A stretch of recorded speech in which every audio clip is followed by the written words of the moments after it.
Bem, amigos da Kyrios, estamos aqui reunidos nessa noite. Que Deus abençoe, meus irmãos. Vamos iniciar a nossa aula. Hoje é dia 4 de setembro. Vamos orar, né? Também agradecemos a Deus por mais uma quarta-feira. Pai querido, Pai amado, em nome do Senhor Jesus, estamos reunidos aqui, Senhor, para mais uma noite juntos. Agradecemos ao Senhor pelo privilégio. Entendemos ser um privilégio estarmos aqui para aprender a palavra do Senhor. Que o Senhor possa nos ensinar, que juntos possamos aprender uns com os outros, nos edificarmos e o Senhor nos ensinar, nos capacitar a cada dia mais para servirmos ao Senhor em Teu reino, Pai. É o que nós te pedimos em nome de Jesus. Amém. Amém. Meus irmãos, então vamos lá. Na apostila, eu havia parado na semana passada no 4.2. E aí eu gostaria de ler o 4.3. O título é... Espera aí que eu vou pegar aqui.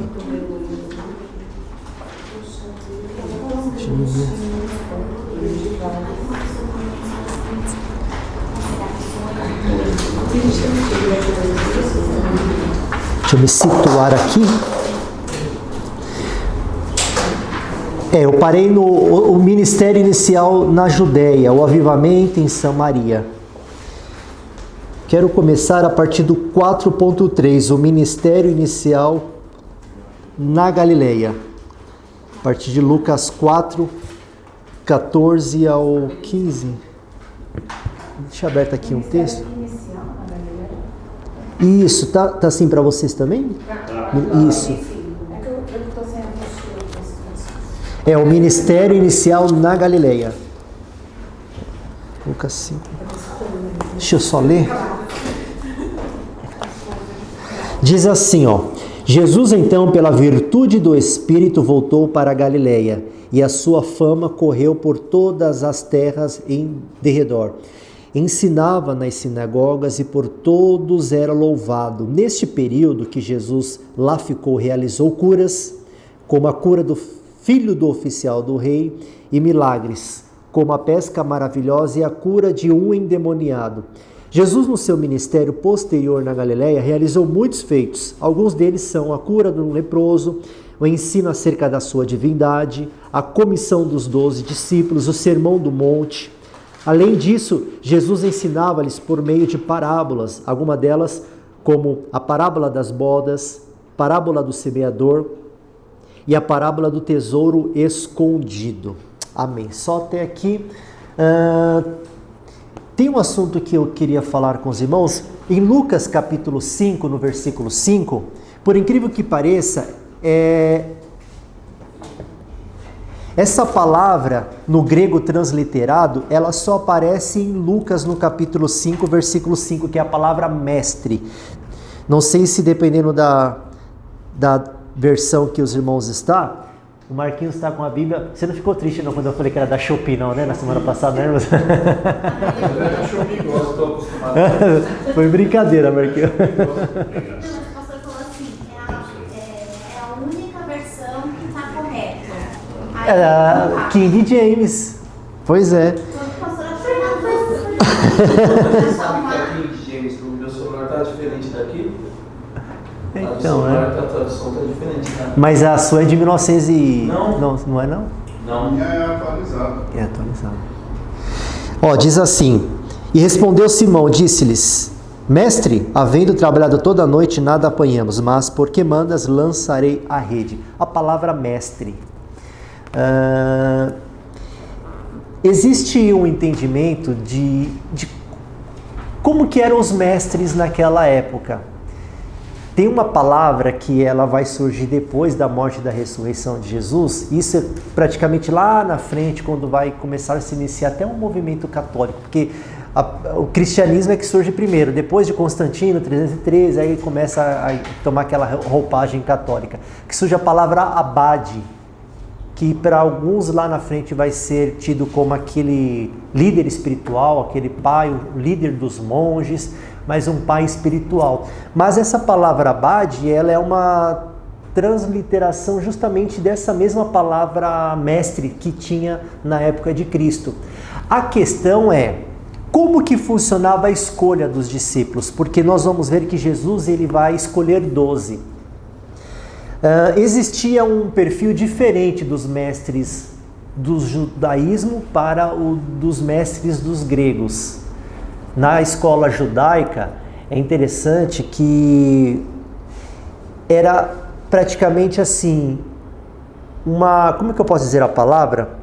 Existia uma certa liberdade no discipulado dos mestres gregos. Quando eu falo dos mestres gregos, eu estou falando de Sócrates, Platão, Aristóteles, aqueles filósofos que eles eram mestres e tinha todos os seus discípulos.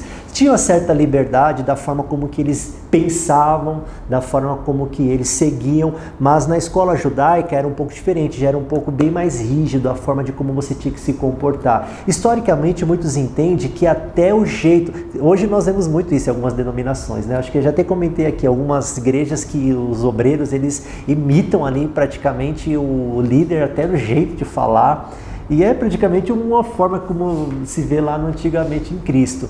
A forma como ele se vestia, ou por que aquela moça lá no dia que Jesus é preso, ela vai falar para Pedro assim, olha, você é um deles porque a tua fala te denuncia. Era como se até a forma deles se vestirem, a forma deles falarem, era imitando o mestre. Então, realmente, o mestre é aquele que ele ensinava os seus discípulos e os seus discípulos tinham que também imitá-los. Só que o interessante é que nós vamos observar aqui que é Jesus que escolheu. Já na escola grega, parece que o aluno podia escolher qual era o seu mestre. Hoje nós vamos ver que, assim, é Deus que nos chama, é Deus que escolhe. E na cultura judaica e no ministério de Cristo, foi Cristo que escolheu. Cristo é que escolheu. Então não teve uma liberdade de algum discípulo, de algum seguidor, decidir assim, eu quero te seguir. Eu sei que nós vamos encontrar algumas palavras de Jesus dizendo assim, vem aquele que quiser vir após mim, renuncia a si mesmo, mas aí é uma questão soteriológica para a salvação. Aqui nós vamos ver uma questão mais de ministério. Então, quando nós falamos de ministério, é o que nós entendemos hoje no período do Espírito Santo, lá a galeria dos dons em 1 Coríntios, não diz lá, é o Espírito que dá o dom para cada um conforme aquilo que ele acha que é útil. Então, é Deus que chamou cada um de nós. Por mais que às vezes a gente possa olhar e dizer assim, mas eu tenho uma admiração por aquele ministério, por aquele chamado. Como eu gostaria de... Eu mesmo, meus irmãos, eu acho lindo quem tem a graça para louvar, para trocar, mas não foi o meu chamado. Até houve um tempo na minha caminhada que eu arrisquei por esse caminho. Mas Deus me escolheu para um ministério específico. E o interessante é que eu vou observar na Bíblia, nós vamos ver que tem um rapaz, se eu não me engano é aquele lá do Gadareno. Parece que depois que Jesus o liberta, ele quer seguir a Jesus, quer acompanhar Jesus. E Jesus fala não, né? Volta para os seus. A proposta ali dele era de ser um daqueles que estavam ali como discípulos de Jesus, como dos seus 12. E ele mesmo diz, Jesus falou, eu não escolhi eu a vós, e um de vocês é um diabo. Tem uma passagem que Jesus fala isso, se mencionando a questão de Judas.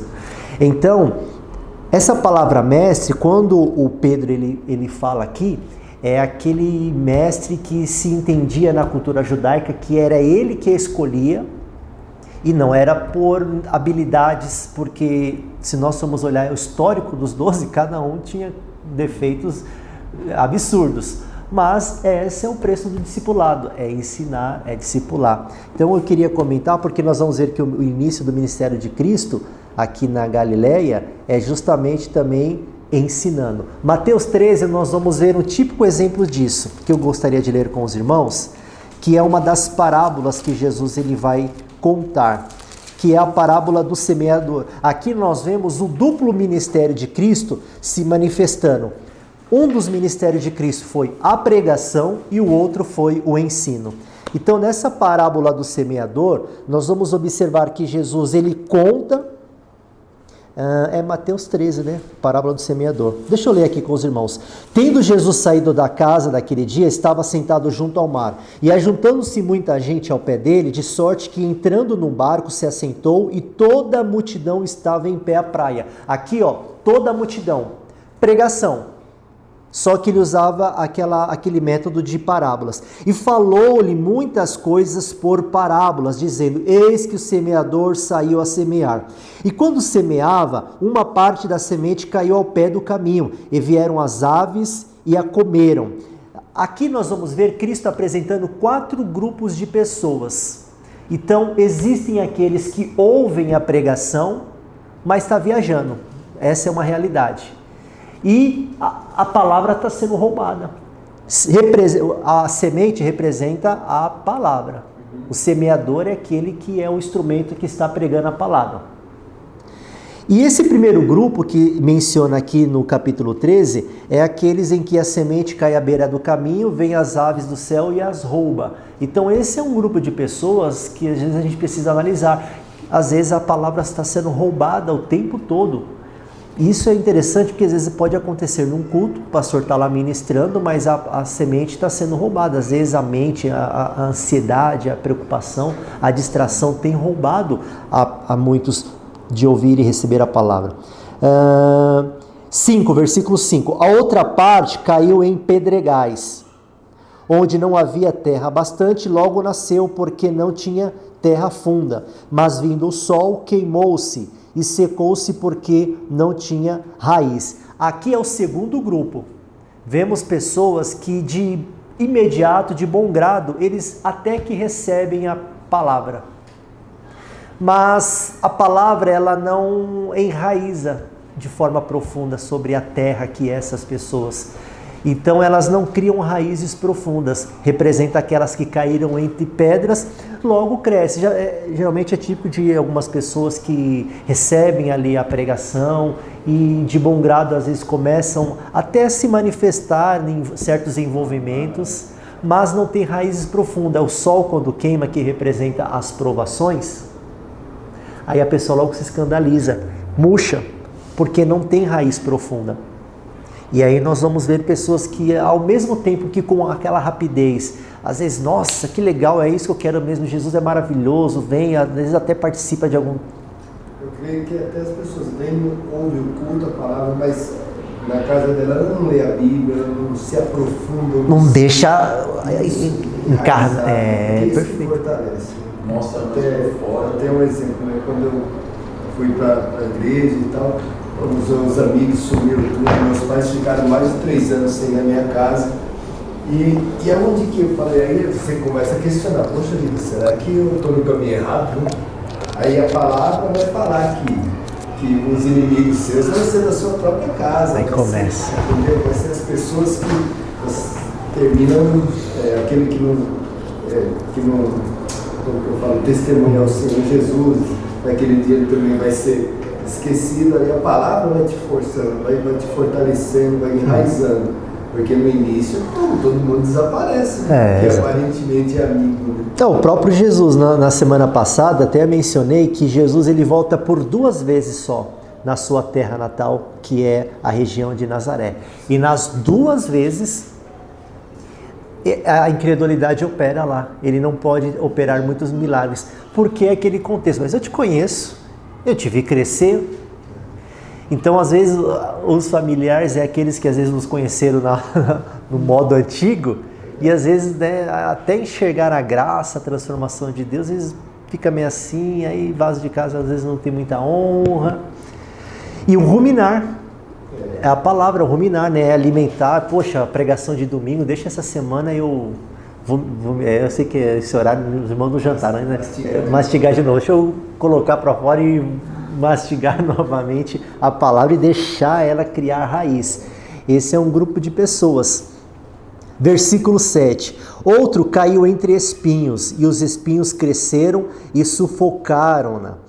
Esse é o terceiro grupo, é um terceiro grupo que Jesus aqui apresenta, porque são pessoas que recebem o evangelho, mas os espinhos que sufocam representam as tentações, as dificuldades da vida, que às vezes leva a pessoa a querer ficar um pouco flertando. Então, às vezes alguém que vem do mundo, está preso em algum pecado, recebeu a palavra, sabe que o caminho é verdadeiro, mas está aquela pressão, está sendo sufocado, os espinhos, mas eu tenho que abandonar esse pecado de estimação, mas isso é tão bom, e aí fica naquela pressão, eu largo ou não largo, abro mão ou não abro, eu estou aqui, mas eu saio daqui da igreja, do culto, durante a semana eu gosto daquilo, e a pessoa fica sendo sufocada.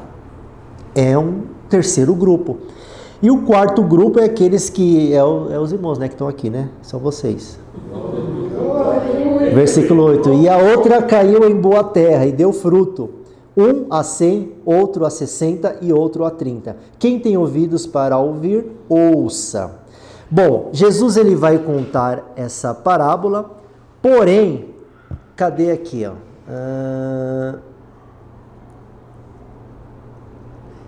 Eu vou continuar porque está logo na sequência. Versículo 10. E acercando-se dele os discípulos, disse-lhes: por que falas por parábolas? E ele respondeu e disse: porque a vós é dado conhecer os mistérios do reino dos céus, mas a eles não lhes é dado. Porque aquele que tem será dado, que terá em abundância, mas aquele que não tem, até o que lhe tem lhe será tirado. Por isso lhes falo por parábolas, porque eles vendo não veem, ouvindo não ouvem, não compreendem.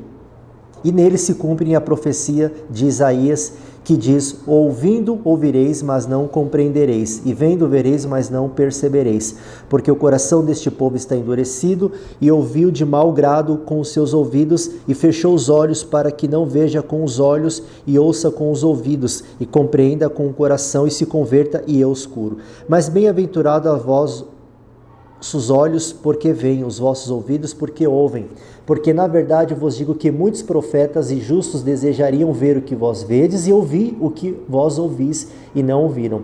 Escutai vós, pois, a parábola do semeador. Aí agora aqui Jesus vai começar a ensiná-los. Ouvir alguém a palavra do reino e não entender, o maligno arrebata, que é praticamente um contexto que eu acabei de falar com os irmãos. Aqui ele vai falar para os seus 12.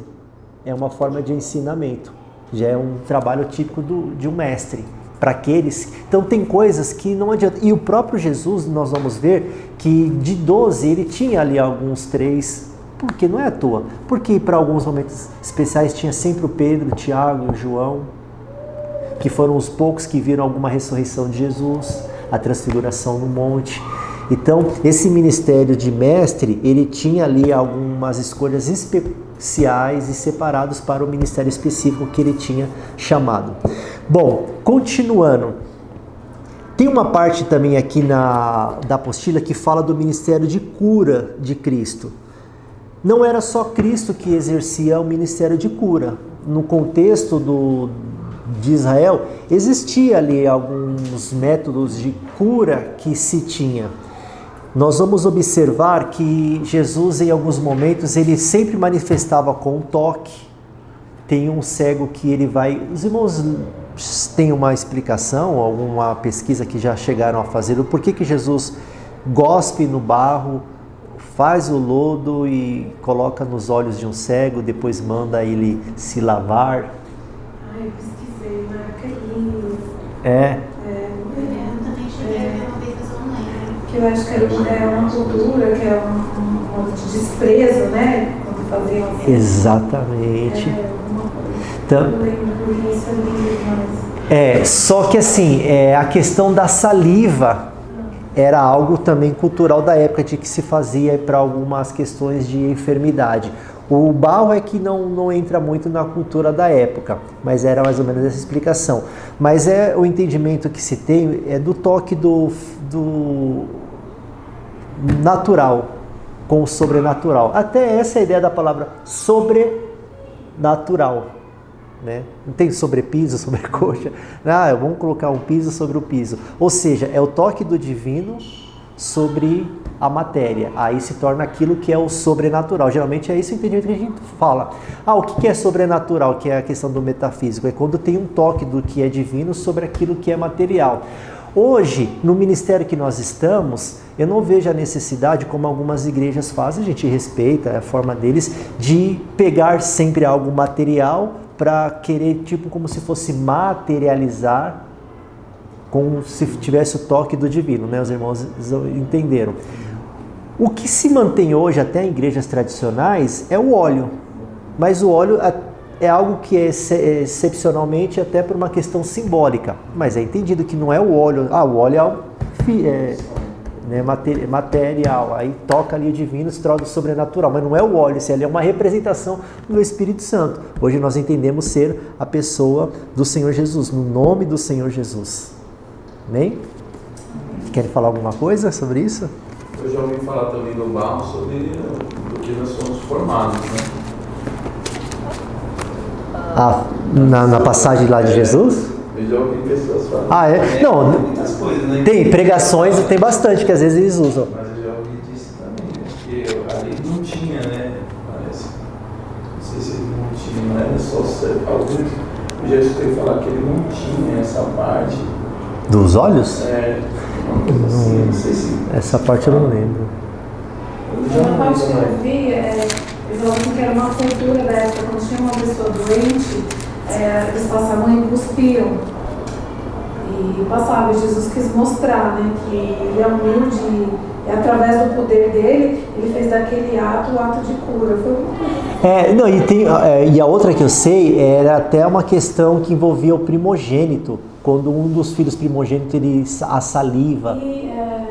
Tinha um entendimento cultural de que quando um filho primogênito cuspia, eles entendiam algo místico que se tinha de curas, de operações, de milagres através do primogênito. E ali não era o caso de Jesus, né? Ele vinha para quebrar justamente esse entendimento místico. Meus irmãos, eu queria agora concentrar os irmãos até na questão do nosso trabalho, como avaliação da semana que vem, em Mateus capítulo 16. Deixa eu só ler para os irmãos, e aí eu quero deixar aqui na lousa uma pergunta para a gente conversar. Mateus, até para aqueles que estiverem em casa, né? Depois forem, tem uma Paulo, uma Chandra, 16. Versículo.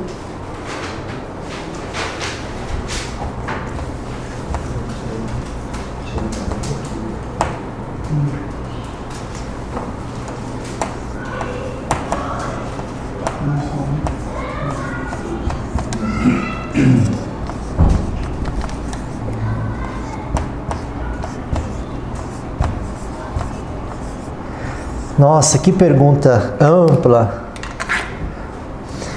Os irmãos lembram que na primeira aula eu mostrei no início uma frase, era uma pergunta que eu até tinha falado para os irmãos que no final da aula a gente ia tentar responder ela. Não sei se os irmãos lembram, não é essa daqui não, tá?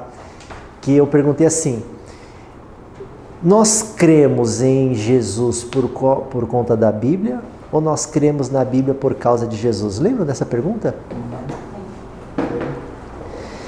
Então, vou começar a tentar responder agora, até a semana que vem. Vocês que vão me ajudar, essa está o envolvimento da nossa avaliação.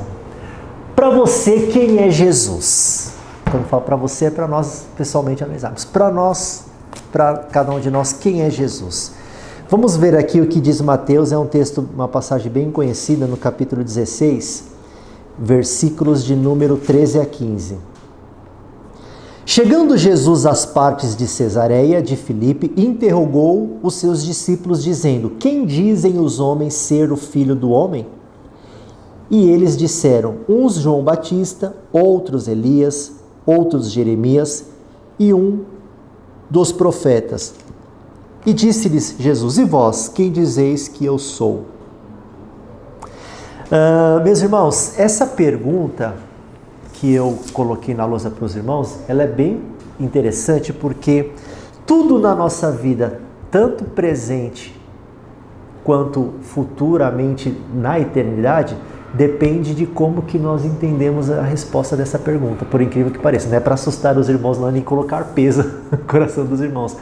Mas quem é Jesus? Essa pergunta, ela, dependendo da forma como que nós entendemos, ela está totalmente ligada à nossa vida no presente com Cristo, até com uma questão da eternidade também com Cristo. Por quê? Querendo ou não, tudo que hoje nós sabemos acerca de Jesus é por conta do que falaram para nós, é de tudo que até hoje falaram para nós. Então tudo, pelo menos eu acredito que os irmãos, tudo que nós sabemos acerca de Jesus É o que até hoje, desde o início da nossa caminhada com Cristo, foram falando para nós. Pregações, pastores, líderes espirituais, professores.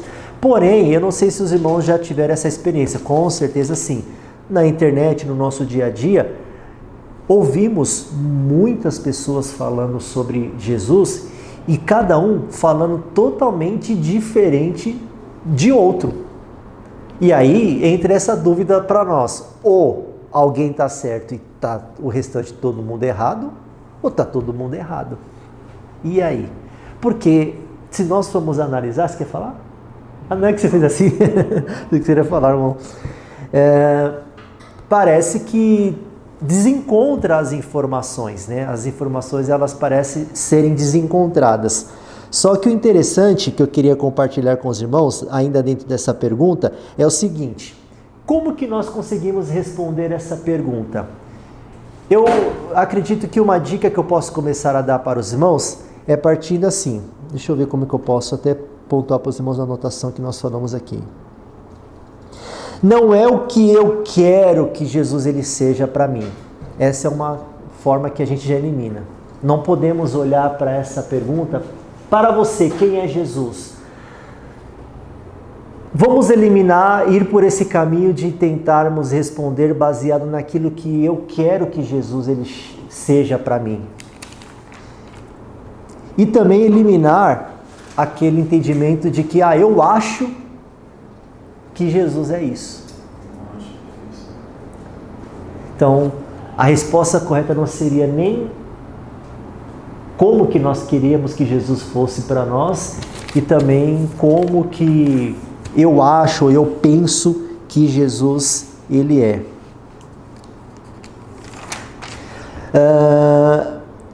A questão aqui de quem é Jesus, ela parece até complexa, mas ela é simples. Por quê? Jesus ele é o que ele falou que ele é. Esse é o começo da resposta. Ele é simplesmente o que ele falou que ele é. E o interessante E o interessante, Marquinhos, é que essa singularidade do que ele falou acerca dele é o que traz a diferença para qualquer outra religião que às vezes entende-se acreditar em Jesus, ou para outros que até têm ódio, e é o que é motivo de perseguição para o cristianismo. Essa singularidade, porque olha que interessante, ele falou que ele era o quê? O Filho de Deus. Então é só nós analisarmos, vamos ver o que ele falou. Essa é uma das formas de responder. Quem é Jesus? Vamos ver o que é que ele falou. Ele disse que ele era o Filho de Deus. Ele disse que ele era o Salvador do mundo.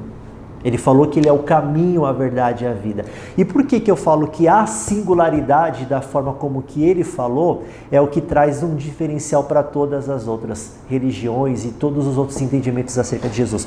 Porque ele não falou que ele é um caminho.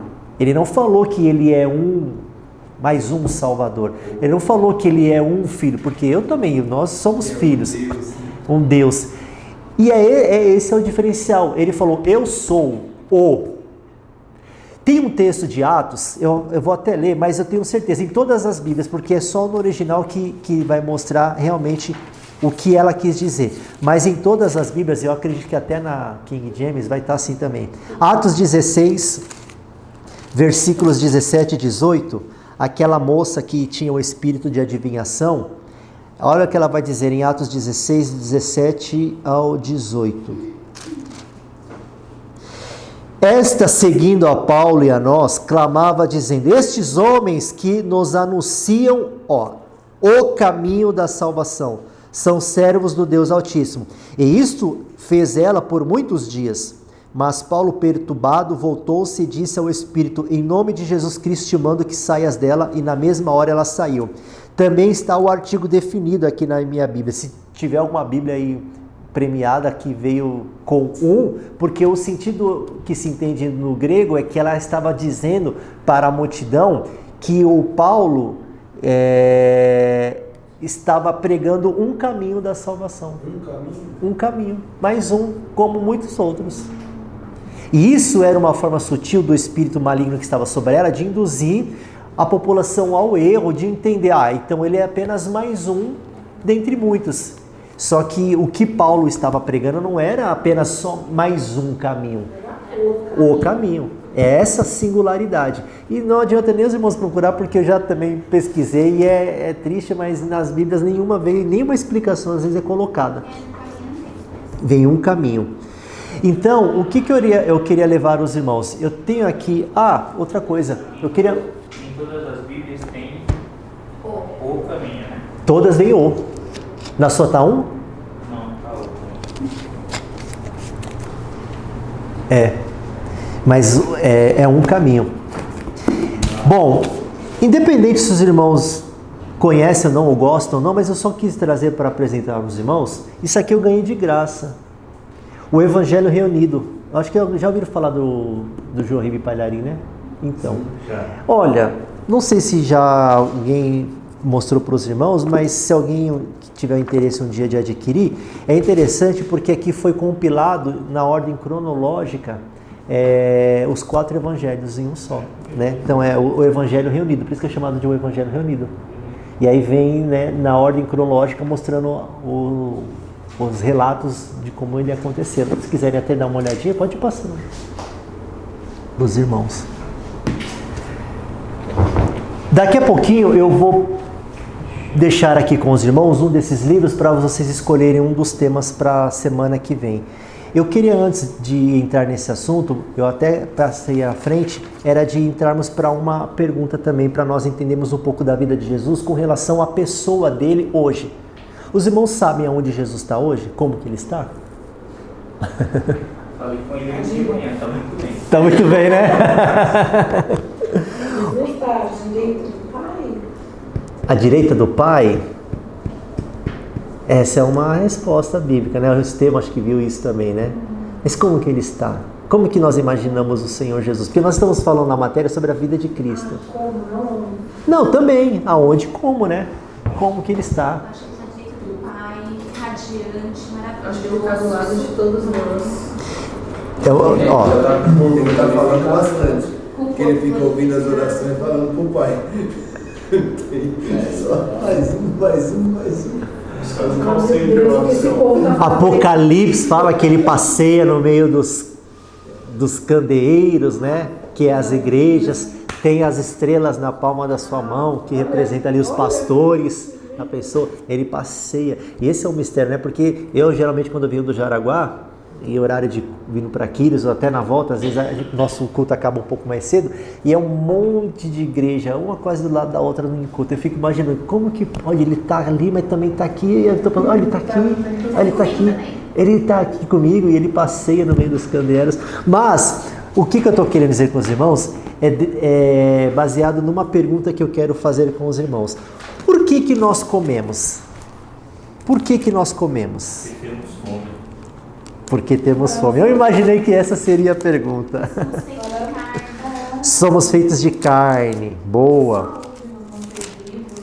Olha, o versículo que eu vou ler para os irmãos nem precisaria. Gênesis, né? Também tem a palavra que fala. Gênesis, será que é o mesmo que eu vou ler? Gênesis qual, Lígia? No começo, né? Quando Deus criou o mundo, ele fala que nós devemos nos alimentar. Ah, tá. Na ordem padrão, né? Mas não era isso. Entendi, tá certo.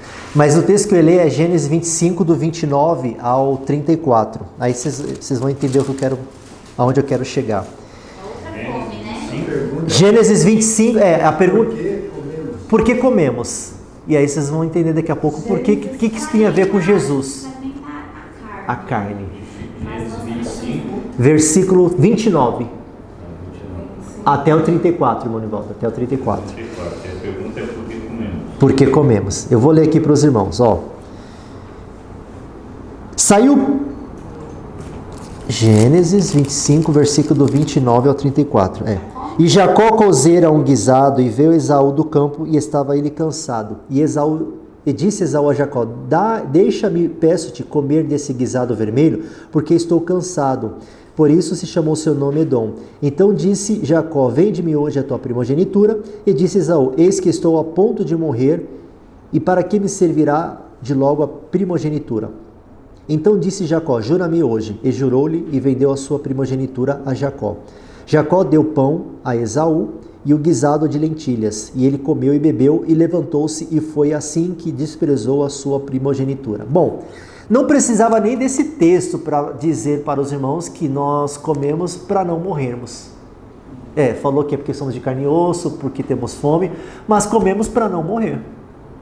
Porque não precisava nem de ter esse texto para saber que o Esaú estava aqui algumas horas com fome, e tudo bem que aqui ele trouxe uma palavra hipérbole, né? Uma linguagem de exagero, estou morrendo de fome, que ele não estava morrendo, mas nós falamos assim às vezes quando passamos o dia todo sem comer, estamos morrendo de fome.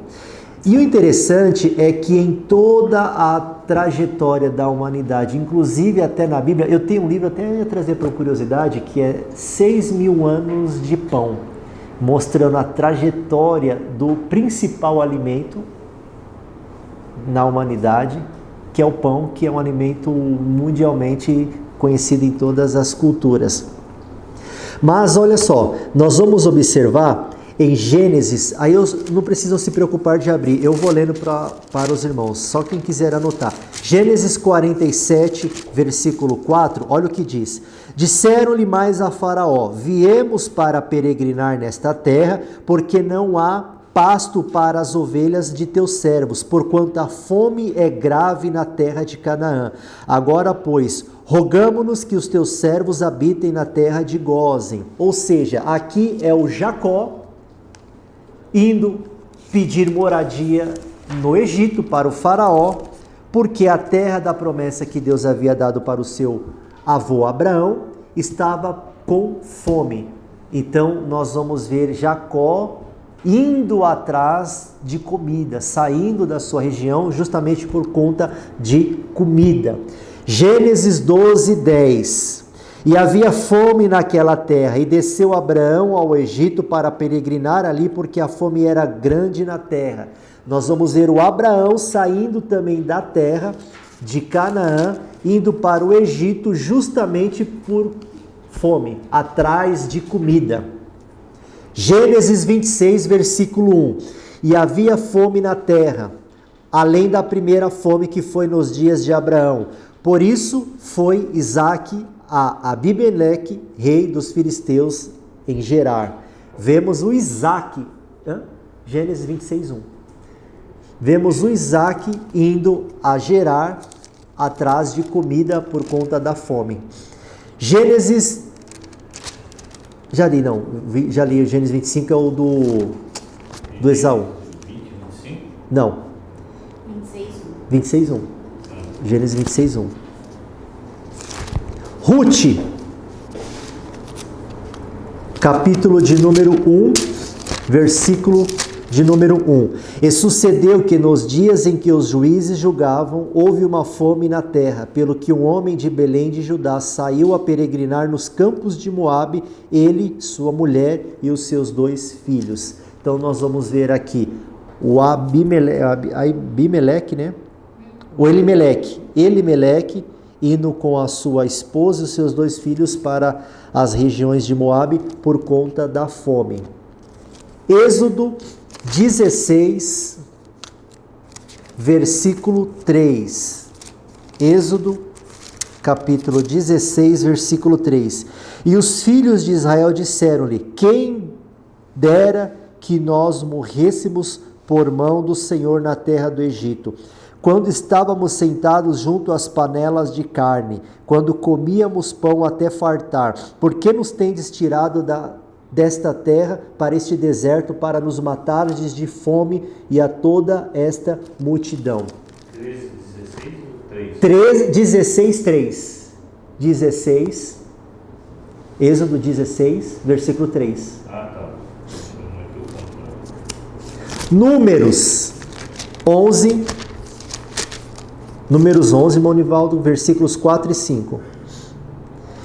E o vulgo que estava no meio deles veio a ter grande desejo, pelo que os filhos de Israel tornaram a chorar e disseram: quem nos dará carne a comer? Lembramo-nos dos peixes que no Egito comíamos de graça, dos pepinos e dos melões, e dos porros e das cebolas e dos alhos. vemos uma murmuração de Israel, lembrando da comida que eles tinham no Egito, só que se esqueceram da forma como que eles comiam, que eram como escravos.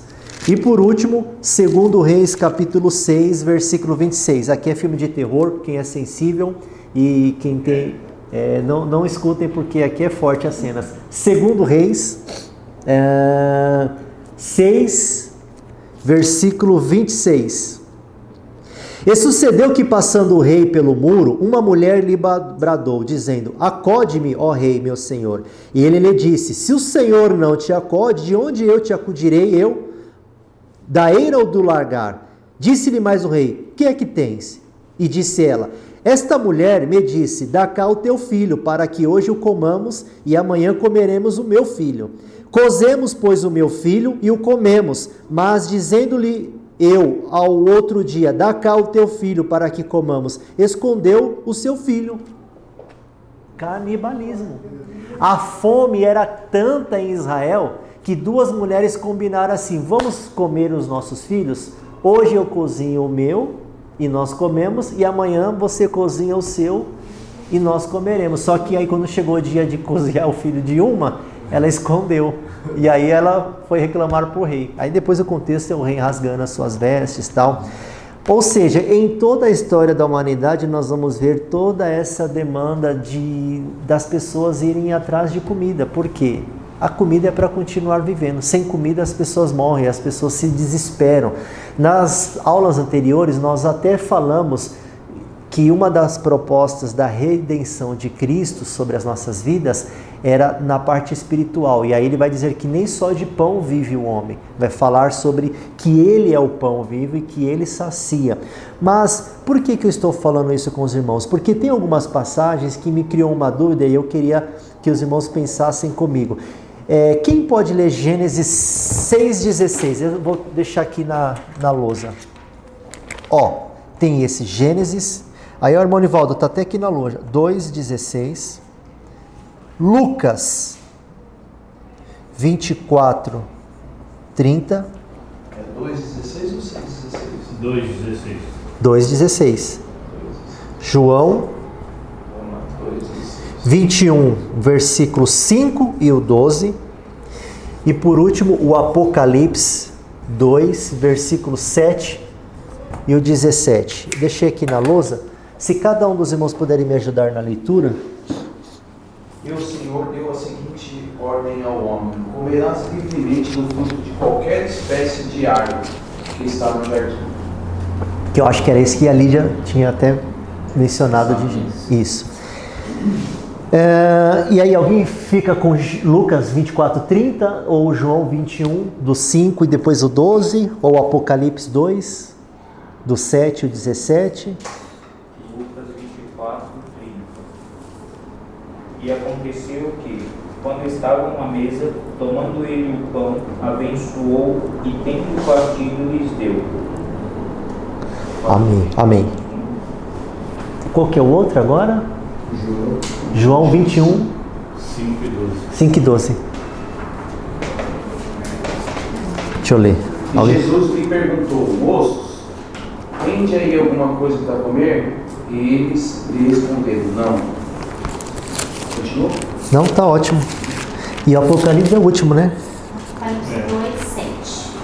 Quem tem ouvidos, ouça o que o Espírito diz às igrejas. Ao vencedor, dar-lhe-ei que se alimente da árvore da vida, que se encontra no paraíso de Deus. Ao anjo da igreja em Esmirna escreve: estas coisas diz primeiro e o último, que esteve morto e tornou a viver. Conheço a tua tribulação, a tua pobreza, mas tu és rico, e a blasfêmia dos que a si mesmo se declaram judeus e não são, sendo antes sinagoga de Satanás. Não temas as coisas que tens de sofrer.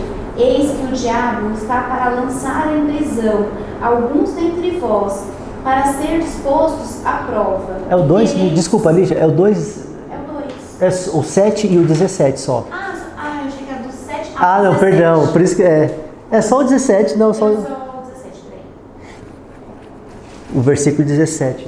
Quem tem ouvidos, ouça o que o Espírito diz às igrejas. Ao vencedor, dar-lhe-ei do maná escondido, bem como lhe darei uma pedrinha branca, e sobre essa pedrinha escrito um nome novo, o qual ninguém conhece, exceto aquele que o recebe. Amém, Deus abençoe. Bom, mostrei para os irmãos que comemos porque precisamos continuar vivos. Mostrei uns versículos mostrando todo o desespero de personagens na Bíblia atrás de comida.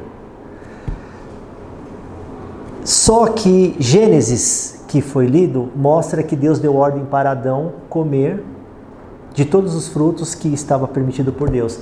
Ali eles ainda não haviam pecado. Então o corpo deles era para a eternidade. Então eles não precisavam comer para continuar vivo. Lucas e João é Jesus que está falando depois que ressuscitou, com 2 no caminho de Emaús, partindo o pão. Depois lá que ele aparece ressurreto lá com os peixes na brasa na beira da praia. E em Apocalipse, lá na eternidade, Jesus já vai dizendo assim, olha, eu darei do maná para vocês comerem. E aí, qual que é a finalidade então de comer? Porque parece-nos que Adão e Eva comiam antes do pecado, Jesus comeu depois de ressurreto, e o entendimento que nós temos teologicamente é que o corpo da ressurreição, esse nosso corpo que seremos transformados e que seremos semelhante como Cristo, é parecido com o corpo da ressurreição. E Jesus comeu. Não é para a morte, pelo menos eu entendo assim, porque agora nós estamos com o corpo da eternidade. Então qual que é a finalidade da comida, ou por que a Bíblia apresenta comida e por que comemos? E por que Jesus comeu? Já pararam para pensar sobre isso alguma vez? Vocês entenderam? Não sei se faz sentido para os irmãos. Adão e Eva estavam comendo no Jardim do Éden. Sim. Mas nós comemos hoje para não morrer. A comida é algo necessário para a nossa sobrevivência. E qual era o propósito da comida na época lá que o Adão e Eva comiam antes do pecado? E até após? Não sei, né? Será que vamos ter na eternidade o pãozinho com a manteiga aviação? O Senhor gosta do churrasco, porque ele sagrada com cheiro. Churrasco vai ter. Então, mas o churrasco parece que lá em Gênesis ele veio depois da queda, né? O cardápio antes da queda era legumes, verduras e frutos. E aí, agora, hein? E aí, parece-nos até porque em 1 Coríntios 15, vão fazer essa pergunta à igreja de Coríntio para Paulo. Olha, e aí, como é que será a ressurreição que Jesus prometeu? Porque assim, sabemos que vamos morrer porque é a consequência do pecado, a não ser quem é pré-tribulacionista entende a iminência da volta de Jesus e será aquela figurinha premiada de que não vai provar a morte. Mas fora isso, vamos morrer. Mas a esperança é que esse nosso Jesus falou, olha, quem crê em mim fica tranquilo, que se você pode até morrer, mas vai ressuscitar. E esse corpo que será ressuscitado, Paulo vai explicar lá em Coríntios, porque o povo da igreja estava com essa dúvida. Paulo, como é que vai ser? E parece-nos que no capítulo 15 de 1 Coríntios e o versículo 50, o Paulo vai dar uma explicação dizendo assim, ó. E agora digo isto, irmãos, que carne e sangue não podem herdar o reino de Deus, nem a corrupção herda a incorrupção. Sangue é vida. Lá em Levíticos, Deus vai proibir os israelitas de beberem, de comerem sangue, porque diz que o sangue é vida. E realmente, eu sei que existem pessoas que morrem, mas não pelo esvaziar do sangue. Às vezes é um infarto, não caiu uma gotinha de sangue, mas morreu. Mas o sangue é vida. Se perde sangue, vai perdendo sangue, a pessoa morre. Mas parece que o corpo da ressurreição não haverá sangue. E Jesus não menciona sangue quando ele fala para Tomé, vede que um espírito não tem carne e osso como eu tenho. Então, se tratando da pessoa de Cristo, parece-nos que o corpo da ressurreição na qual a Bíblia diz que seremos comparados, porque a resposta que Paulo vai dar assim, gente, para de serem ignorantes nesse assunto, porque alguns eram saduceus que estavam se convertendo lá ao cristianismo, outros vinham de uma filosofia platônica de que aquela dualidade, a matéria não presta, Deus não se preocupa com a matéria, o Espírito é que purifica. E ele vai dizer que é como uma semente. A semente ela tem que morrer para nascer. Então, quando nós enterramos algum ente querido, nós estamos plantando. Paulo vai dar um exemplo dizendo que é algo semelhante o corpo da ressurreição com aquele mesmo corpo que foi enterrado, mas com alguma diferença, porque assim como o grão, nós sabemos que depois é o fruto que se tornou, mas é diferente, mas sabemos que é o mesmo, a planta que hoje se tornou era daquele grão. Então, existe, por mais que nós tenhamos essa dificuldade, existe um homem de carne e osso nos céus, à destra do Pai. Agora, o propósito da comida é que é um mistério. A cultura judaica se entendia que o alimento era muito para a comunhão. Quando o Apocalipse fala lá em 3:20, que Jesus diz: eis que estou à porta e bato, aquele que ouvir a minha voz abrir, eu entrarei e cearei, parece que é um entendimento de comunhão. De comunhão. Vai haver o maná, as boldas. Não será para sobrevivência a nossa alimentação, mas o corpo que nós teremos, ele é semelhante e seremos como Cristo é. O que a Bíblia não deixa claro é a idade. Isso aí não tem como nós falarmos. Cada um de nós temos uma idade, dependendo da idade que morre, como que será que ressuscita? A Bíblia só diz que seremos semelhantes a Ele. Agora a Bíblia não deixa claro se essa semelhança inclui na idade. Jesus morreu com 33, aproximadamente. Quem passou de 33 e morrer depois, às vezes, vou estar no lucro então, porque eu vou ressuscitar rejuvenescido, mais ou menos.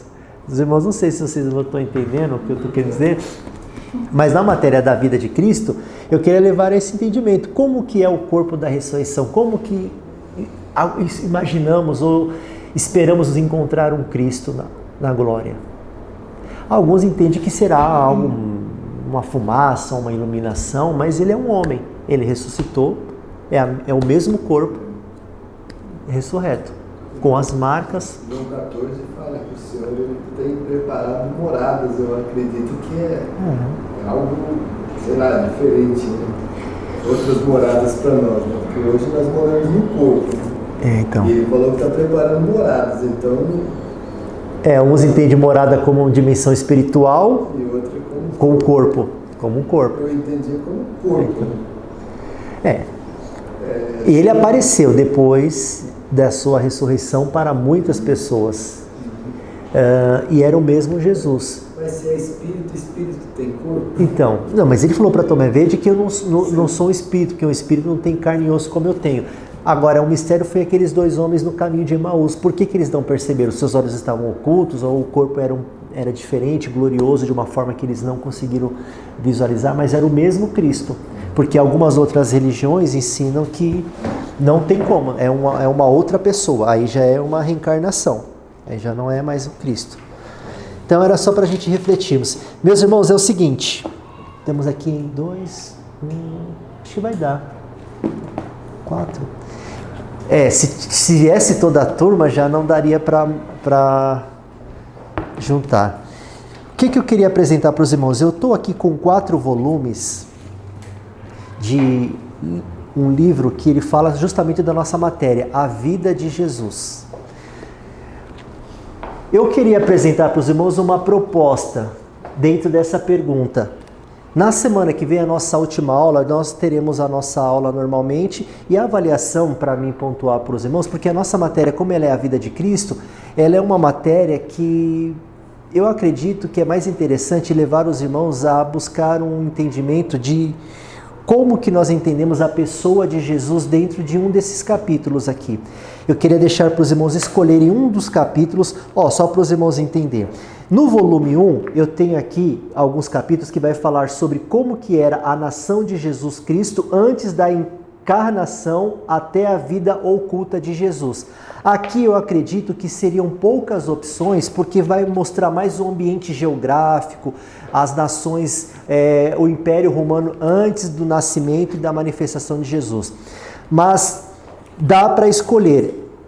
A proposta é eu deixar um desses livros para cada um dos irmãos em duplas, para que você possa escolher um desse capítulo, para você fazer um resumo de uma exegese. Já tiver alguma matéria que explicou sobre exegese? É extrair o sentido real do que o texto quer dizer, mas trazendo uma explicação da pessoa do Senhor Jesus Cristo, olhando sobre o texto, mas também de uma forma além do texto, tentando explicar no resumo quem que é o Senhor Jesus Cristo. Eu vou explicar melhor para os irmãos. Por exemplo, aqui neste primeiro volume, No capítulo 9 fala sobre o nascimento de Jesus. Depois fala sobre a infância de Jesus, a família de Jesus, a vida oculta de Jesus, como que era o início de Cristo antes do seu ministério. Já no volume 2 fala da vida pública de Jesus. Começa a falar do ministério de Jesus, dos milagres de Jesus, dos ensinamentos de Jesus. Nesse volume 3 fala sobre Jesus confirma e instrui os seus auxiliares entre a terceira Páscoa até a festa da dedicação. Aqui já vai mostrar as últimas semanas de Jesus, os seus últimos milagres, as suas orientações finais aos seus discípulos. E o quarto volume fala dentro da expectativa messiânica rumo ao Calvário, até a morte de Cristo e a ressurreição de Cristo. É escolher um capítulo simples daqui, ó, do que os irmãos quiserem. E na próxima semana, os irmãos trazerem uma exegese, como que eu posso dizer? Uma explicação da tradução desse texto, mostrando a perspectiva de como que você enxerga a pessoa do Senhor Jesus Cristo nesse capítulo. E isso seria a avaliação. Essa seria a avaliação. Agora a questão é, qual dos volumes que os irmãos acham interessante? Se vocês quiserem ir trocando...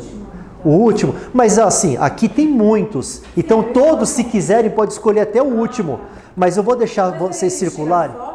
Então, porque assim, aí cada um que for escolher, eu vou pedir para que me dê a página, porque eu vou mandar para vocês com o nome. Ó, a proposta seria aqui, ó, os três, só para vocês darem uma olhada, mas vocês podem trocar. Aí tem o Luiz também, se quiser chegar, é que você tá... Ó... Vão dando uma olhada, só para que vocês possam entender. No índice, olha só, a proposta é você escolher, por exemplo, só um desses, não é o... não é um capítulo. Não é tudo não, é um só. Desses daqui, ó. Ah, eu quero escolher a falta de água na Palestina, um exemplo. Aí eu vou depois me manda a página. A foto da página. Depois eu vou circular. Ó, posso pegar aqui? Pode. Não é escolher todo não, é um desses daqui, ó. Ah, eu vou escolher as partes distintas da Palestina. É que eu falei, esse comecinho, como é mais geográfico já não seria interessante. Ah, eu vou escolher aqui o Messias revelado a Israel pelas profecias. Então depois eu vou mandar as fotos só da página 114. Aí você faria um resumo explicando o que essa passagem ou esse texto diz, trazendo nos dias de hoje o seu entendimento acerca da pessoa de Jesus. O que me importa é realmente a opinião dos irmãos, é o que você entende sobre esse assunto. Se ficar... Oi? Então, mas aí eu vou mandar para você. A ideia é que você escolha a página e eu vou pegar o nome dos irmãos com a página e eu mando para os irmãos, porque eu preciso depois, para mim não me perder, para saber de qual que é a página que vocês escolheram. Mas também se quiser já ir tirando foto também não tem problema não.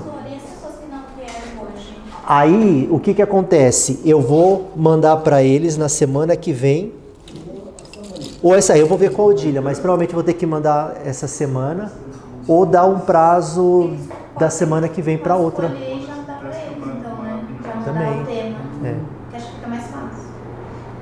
Essas são as duas opções. É que como vocês... É para semana que vem, Melhor já escolher para quem não veio, não é? Também acho mais fácil escolher e... Aí eu já escolhi. Eu quero o de cura. Então, eu vou anotar aqui, então, o nome. Então, eu meditei nesse da semeadora aí, essa semana, né? Da semeador? Aí você falou agora, e a hora que eu abri aqui, eu dei justamente nela. Sério? Justamente no que você falou. E eu li Mateus ontem, na realidade, eu estava lendo essa Olha, eu não parábola, imaginava. né? Estava lendo. Legal. E aí Quem que já escolheu? Eu escolhi. Tá, então vou pegando os nomes. Vocês podem me falando então só os nomes e as páginas e a página. Esse é o que fala sobre cura? Ó, se vocês quiserem trocar e olhar os outros, ó, tem aqui o irmão Nivaldo, o Luiz para ver também. Não, tem o que fala sobre cura, que o pastor falou. Se vocês quiserem olhando o índice, os capítulos que tem, Nossa, só marca o meu, pastor. Eu não... Ah, a página. você não vai nem querer olhar os outros, não? Não. Já vai? Já nesse daí? Eu vou nesse aqui. Aí eu tenho que ver o título, Silvio. 139, esse aqui, ó. Parábola do semeador? Isso. Tá. Parábola do semeador. Então é a página... Aí tá.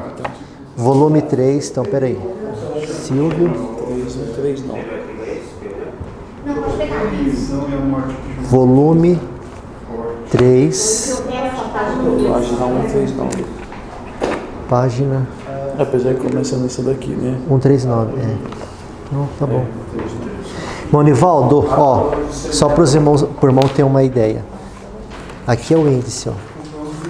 Qualquer um desses capítulos que te achar interessante, você pode escolher, e aí eu tiro foto, ou você mesmo tira foto, depois você faz um resumo do que você entendeu. Mas não é todo esse capítulo, seria só um. Ah, eu quero isso aqui, ó, um exemplo. A credibilidade dos milagres. É página 92. Ah, eu quero só isso aqui, a parábola do fermento. É só um. Agora, só mais uma pergunta. No meio da... Isso aqui é sobre essa pergunta. Isso. De quem é Jesus. Tá. Então, Agora, também tem essa outra aqui também, porque comemos? não, essa comemos foi só um comentário em sala de aula. Não tem nada a ver com o trabalho. Então é só esse aqui. É. A ideia dos irmãos olharem para o texto, então tentaram trazer uma explicação do que o texto diz de forma exegética e olhar além do texto na perspectiva de quem é Jesus para os irmãos, porque é algo mais, é a interpretação, é mais revelação, né? De quem é Jesus dentro desse texto que os irmãos escolheram. Claro, ficar alguma dúvida... Página 215, Jesus é o caminho. 215, qual que é o volume, Cris? Deixa eu só ver. 4. Tá. É o caminho. Aí, Volume 2. se quiserem trocar o outro, Volume 2. Paulo. A Samaritana. Volume 2, página 123. 123. Todos tiraram foto ou não? É porque eu vou mandar depois também, mas quem quiser ir adiantando para tirar foto, Posso tirar foto? Aí fica à vontade. posso falar? Volume 1, Volume 1. Ana Paula. Que aí ele não precisa me mandar. Ana, qual que é a página? Página Volume 1, página Página 235. 235? Isso. Tá. Ana Paula, volume 1. Você vai escolher assim, você vai escolher uma tema aqui, que nem eu escolhi esse, eu Jesus é o caminho. Aí você vai fazer uma exegese aqui da parte que vocês vão. Vocês podem até dividir, ó. Essa é a parte exegética da explicação do que realmente o texto diz, e aí depois pode pular uma linha e trazer a explicação sobre a perspectiva. E aí a minha resposta tem que estar ligada com a exegese. Exatamente, tem que estar ligado. Pode ser transcrito, digitado, fique à vontade, não precisa ter essa preocupação não. Aí tem o Marquinhos, o Luiz, o Nivaldo. Se quiserem trocar o livro, ó, não precisa ser exatamente esse livro, tem os outros volumes. Se o Nivaldo quiser trocar também.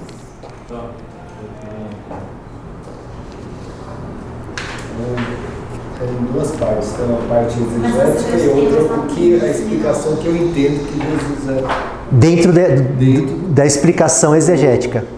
Exatamente. Parabéns, entenderam certinho.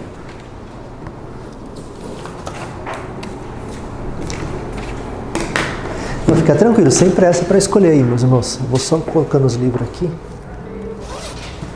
Aí eu pego a lista do nome dos irmãos e já escolho para o Paulo, Alexandra. Aí tem. Tânia, E aí você vai mandar a foto pra mim? Mando. Quem não tirou, eu mando. Fica tranquilo. Pastor, eu falei 235, mas é 235 e 236, os dois, tá? 235, 2. Tá. Não. Você não tirou foto, né, Ana? Não. Tá. Pra Taninha, quem que eu escolho? Já tiro foto, já mando. Pra Tânia? É. Pode ser, Cris. Daqui, esse aí já escolheu pra Tânia. Isso. Ah, o Luiz pode escolher, da Karine já tirar. Vou tirar foto aqui da Karine. Eu vou escolher da Taninha. Eu acho que o Luiz Como esposo, né? Iria escolher. Legal. Escolheu bem facinho para. Ou não. Também trabalha comigo, mas ela faz porque o do clube, né, meio que ficou na mão dela. Tipo assim, eu não quero meu marido como meu parceiro de trabalho. Eu nem quero. Mas quem não tirar aqui agora, como que vai ser, pastor? Oi? Quem não estiver aqui agora vai ser como? Você vai mandar o... A Cris, no caso, ela quer escolher da Tânia. Se caso a Tânia falar, eu não gostei, aí eu tenho que dar a oportunidade para ela também escolher. Eu vou ver se eu chamo no privado para falar. Porque senão vocês vão entregar semana que vem, aí eu não sei, aí eu tenho que dar o prazo para eles entregarem na outra semana. Não, eu vou escolher um livro bom. Sim. Mas na pior das hipóteses, Luiz, caso alguém que não veio hoje não consiga entregar, eu vou ter que apresentar a oportunidade na semana que vem, aí vai me entregar já na outra, que não será comigo. Eu vou fazer assim, eu vou mandar uma foto do sumário aqui para a Karina. Tá. Aí ela vai passa um WhatsApp falando qual ela vai querer e só mandar foto, pode ser? Pode ser. Volume 2, capítulo 10, 141. Volume 2, aí a página, Marquinhos? A página é 141. 141, então tá. Pregação do Reino do Céu. Fechou. Marquinhos, volume 2, 141. Tem outros livros aqui, outros volumes, Luiz, se você quiser também. Quero ver esses dois. Ah, tu já viu esse aqui, né? O volume 1 eu acho que é o que mais tem menos. O pastor já escolheu também. Já viu, né? Já. Falta só ele.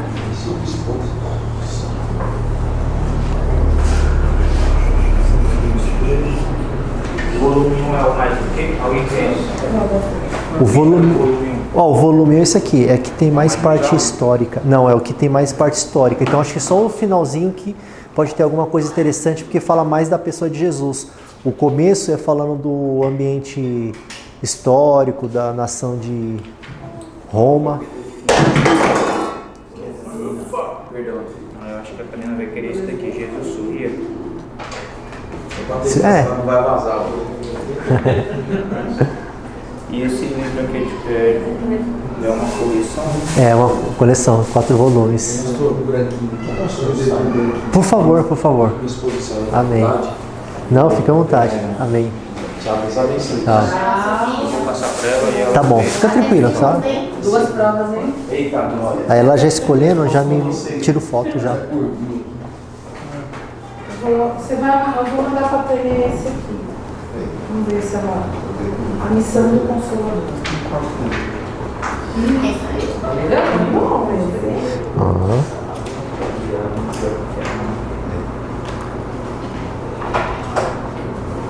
Bom, pastor, aqui eu posso finalizar? Você vai dar um pauzinho? Amém. Então, meus irmãos, finalizando a aula de hoje, agora o demais será só a apresentação da avaliação. Sobre esse assunto aí, se alguém tiver alguma dúvida, Pode me chamar no privado. eu vou falar com você. Isso. Pode me chamar também no privado.